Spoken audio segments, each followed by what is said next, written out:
வணக்கம். வாங்க, இன்னைக்கு நாம ஒரு முக்கியமான வரலாற்று பக்கத்தை புரட்டி பார்க்க போறோம்.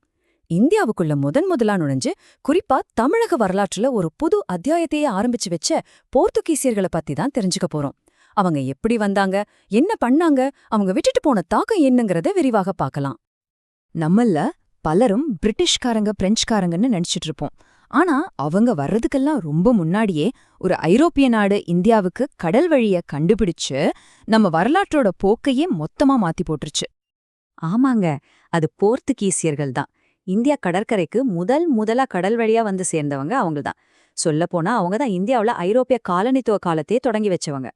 சரி, இந்த முழு கதையும் நாம படிப்படியா பார்க்க போறோம். அவங்க எப்படி உள்ள வந்தாங்க, தமிழ்நாட்டுல எப்படி காலோன்றுனாங்க, அவங்களோட மத கலாச்சார தாக்கம் என்ன, அப்புறம் எப்படி டச்சுக்காரங்க கிட்ட விழுந்தாங்க, கடைசியா அவங்க விட்டுட்டு போனது என்னன்னு எல்லாத்தையும் பார்க்கலாம். வாங்க, உள்ள போலாம். முதல்ல இந்த வரலாற்று சிறப்புமிக்க கடல் பயணங்கள் எப்படி ஆரம்பிச்சது, இதுக்கு பின்னாடி யார் இருந்தாங்கன்னு பார்த்து கதைக்கான களத்தை அமைச்சுக்கலாம். பாருங்க, இது ஒரே நாள்ல நடந்த வெற்றியம் கிடையாது. இது ஒரு படிப்படியான முன்னேற்றம். 1498ல வாஸ்கோட காமா இந்தியாவுக்கு வர்றதுக்கு முன்னாடியே 1487ல பார்த்தோலோமியா டயஸ் ஆப்பிரிக்காவோட தென்கூடி முனை வரைக்கும் வந்துட்டாரு. அதுக்கப்புறம்தான் வாஸ்கோட காமா அந்த பாதையில பயணிச்சு கள்ளிக்கோட்டைய வந்து சேர்றாரு. வாஸ்கோட காமா கள்ளிக்கோட்டைக்கு வந்தப்போ அங்கிருந்த மன்னர் சாமோரின் அவரை வரவேற்கிறாரு. இந்த வரவேற்பு தான் வர்த்தகம் செய்யறதுக்கான கதவை முதல்ல திறந்து வச்சது. இத பயன்படுத்திக்கிட்டு தன்னோட இரண்டாவது பயணத்துல டோகாமா கண்ணனூர்ல முதல் போர்த்துகீசிய வர்த்தக மையத்தையே நிறுவிட்டாரு. சரி, வெறும் வியாபாரம் செய்ய வந்தவங்க எப்படி ஒரு சக்தி வாய்ந்த பேரரசா மாறினாங்க, அவங்களோட விரிவாக்கத்தை கொஞ்சம் பார்க்கலாம் வாங்க. போர்த்துகீசியர்களோட முதல் ஆளுநரா பிரான்சிஸ்கோ டி அல்மெய்டா வராரு. அவரோட பாலிசி ரொம்ப சிம்பிள். அதுக்கு பேரு ப்ளூ வாட்டர் பாலிசி. அதாவது நிலத்தெல்லாம் கைப்பற்றதை விட கடல் வழிகளை நம்ம கண்ட்ரோல்ல வச்சுக்கிட்டாலே போதுங்கிறது தான் அவரோட திட்டம். ஆனா அவருக்கு பிறகு ஒருத்தர் வராரு பாருங்க, அப்போன்சோ டி அல்புகெர்கி. அவரோட பார்வை இதை விட ரொம்ப பெருசா இருந்துச்சு. இந்தியாவுல போர்த்துகீசிய சக்தியை வேற லெவலுக்கு கொண்டு போனவர் அவர்தான். அதனாலதான் இவரை வெறும் ஆளுநரா தாக்காம இந்தியாவுல போர்த்துகீசிய பேரரசுக்கு உண்மையான அஸ்திவாரம் போட்டவர்னு சொல்றாங்க. வர்த்தகத்தெல்லாம் தாண்டி ஒரு நிரந்தர அதிகாரத்தை உருவாக்கணும் நினைச்சவரே இவர்தான். அவரோட வியூகம் ரொம்ப தெளிவா இருந்துச்சு. முதல்ல 1510ல கோவா மாதிரி முக்கியமான இடங்களை ராணுவ பலத்தால கைப்பற்றினாரு. ரெண்டாவதா, ரொம்ப புத்திசாலித்தனமா போர்த்துகீசிய ஆண்கள் இந்திய பெண்களை திருமணம் செஞ்சுக்க ஊக்குவிச்சாரு. எதுக்குன்னா, இதன் மூலமா போர்த்துகலுக்கு விசுவாசமா இருக்கிற ஒரு புது உள்ளூர் சமூகத்தையே உருவாக்க முடியும்னு நம்பினாரு. நம்ம தமிழ்நாட்டை பொறுத்த வரைக்கும் பழவேற்காடு தான் அவங்களோட முக்கியமான தளமா இருந்துச்சு. இது சோழ மண்டல கடற்கரையில அவங்க வர்த்தகம் செய்யவும் செல்வாக்க நிலைநிறுத்தவும் ரொம்ப உதவியா இருந்துச்சு. இன்னைக்கும் கூட நீங்க சென்னை சாந்தம் பகுதிக்கு போனீங்கன்னா அங்க இருக்கிற தேவாலயங்கள் அவங்க வருகையோட ஒரு உயிருள்ள சாட்சியா நிக்குது.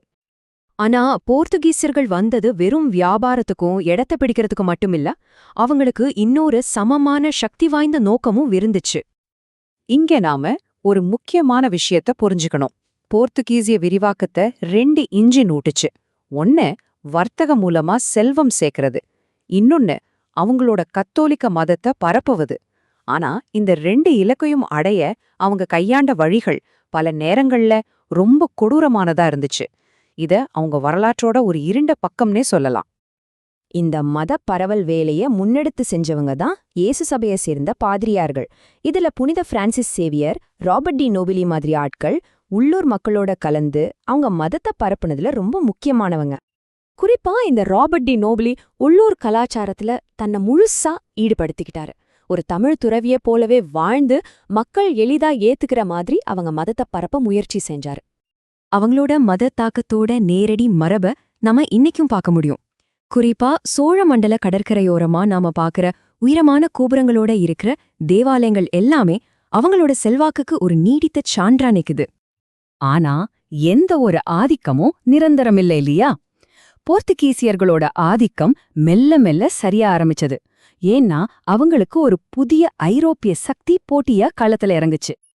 ஆமாங்க, 1600களோட ஆரம்பத்துல டச்சு கிழக்கிந்திய கம்பெனி ஒரு பெரிய சக்தியா உருவெடுக்குது. அவங்களோட வருகை போர்த்துகீசியர்களோட வர்த்தக ராணுவ ஆதிக்கத்துக்கு ஒரு நேரடி சவாலா மாறுச்சு. அதுதான் அவங்க வீழ்ச்சிக்கு ஆரம்ப புள்ளியா இருந்துச்சு. இந்த அதிகார மாற்றம் எப்படி நடந்துச்சுன்னு பாருங்க. டச்சுக்காரங்க ரொம்ப திட்டமிட்டு போர்த்துகீசியர்களோட முக்கிய தளமான பழவேற்காட்டையும் அதுக்கப்புறம் தூத்துக்குடி, நாகப்பட்டினம்னு வர்த்தகத்துக்கு முக்கியமான துறைமுகங்களையும் கைப்பற்றினாங்க. இதோட தமிழ்நாட்டுல போர்த்துகீசியர்களோட அதிகாரம் படிப்படியா சிதைஞ்சு போச்சு. அப்போ கடைசியா அந்த போர்த்துகீசிய அத்தியாயத்திலிருந்து நாம எடுத்துக்க வேண்டிய பாடம் என்ன? அவங்க விட்டுட்டு போன மரபு ரொம்ப சிக்கலானது. ஒரு பக்கம் இந்தியாவுக்கு கடல் வழிய கண்டுபிடிச்ச முன்னோடிகள் அவங்க. ஆனா இன்னொரு பக்கம் அவங்க செஞ்ச கொடூரமான செயல்களால நம்ம மக்கள் அவங்கள பரங்கிகள்னு வெறுப்போட அழைச்சாங்க. சோ அவங்க இந்திய வரலாற்றோட போக்கையே மாத்தி அமைச்ச வினையூக்கிகள்னு சொல்லலாம். அதே சமயம் ஒரு இருண்ட அத்தியாயத்தோட தொடக்கமாகவும் இருந்தாங்க. இந்திய வரலாற்ற ஒரு பெரிய நாடகமா நாம கற்பனை பண்ணிக்கிட்டா, அந்த நாடகத்தோட முதல் காட்சிய ஆரம்பிச்சு வச்சவங்களே இந்த போர்த்துகீசியர்கள் தான். அவங்க தான் மேடையை தயார் செஞ்சு முக்கிய கதாபாத்திரங்களை அறிமுகப்படுத்தி பின்னாடி வரப்போற பிரிட்டிஷ்காரங்க மாதிரி நடிகர்கள் கதைய முடிச்சு வைக்கிறதுக்கு வழி அமைச்சு கொடுத்துட்டு போயிருக்காங்க. கடைசியா இந்த கேள்வியோட முடிச்சுக்கலாம். ஒருவேளை அந்த முதல் காட்சியான போர்ச்சுகீசியர்கள் வரவே இல்லைன்னா இந்திய வரலாற்றோட நாடகம் இன்னைக்கு நாம பாக்குற மாதிரி எழுதப்பட்டிருக்குமா? யோசிச்சு பாருங்க. உங்க கருத்துக்களை பகிர்ந்துக்குங்க. நன்றி.